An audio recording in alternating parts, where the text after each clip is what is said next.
It's the end of the garden season and time to harvest the basil. I'm Tess, and today I'm making basil pesto. Stay tuned. I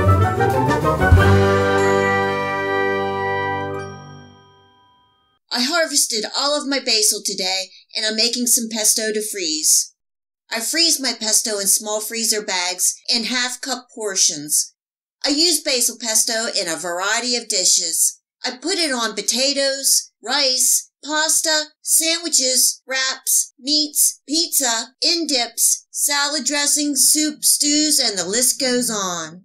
Basil pesto is a required ingredient in my pantry, and it is real easy to make. So let's get started.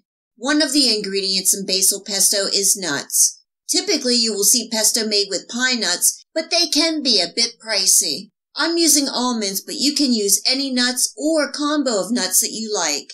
I think almonds have a nice mild flavor and blend nicely with the pesto. To get the maximum flavor, I'm toasting the almonds in a dry low-heat pan for about 3 to 5 minutes. Be careful not to burn. I'm using my food processor to blend everything together. I have my fresh basil that I rinsed, drained, and let dry. I'm adding in my toasted almonds, salt and black pepper, a couple cloves of garlic, a good handful of Parmigiano Reggiano cheese, and I couldn't find the block of cheese, so I had to buy the pre-grated, and a little squeeze of lemon juice. And that's it. The only other ingredient is the olive oil. It is important to choose a good extra virgin olive oil when making pesto, as it adds a good bit of flavor. I'm adding a little right now to get everything start to combine in the food processor, and then I will add more as the pesto breaks down. I like my pesto to be a little thick and almost like a paste. I like to pulse the pesto in the food processor and then run on full speed for about 30 seconds. I'm drizzling in the olive oil until the pesto starts to form. I stop the processor and scrape down the sides and to check the consistency of the pesto. And then I processed again until the pesto was smooth. And this is what the basil pesto looks like. I ended up making 4 batches and my kitchen smells amazing.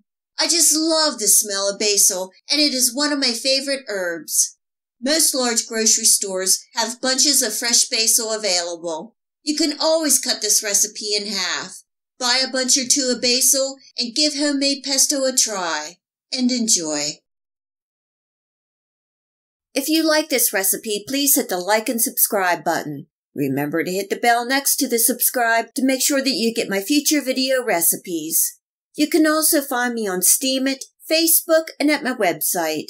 Feel free to share this recipe and my channel with your friends and family. And until next time, much love!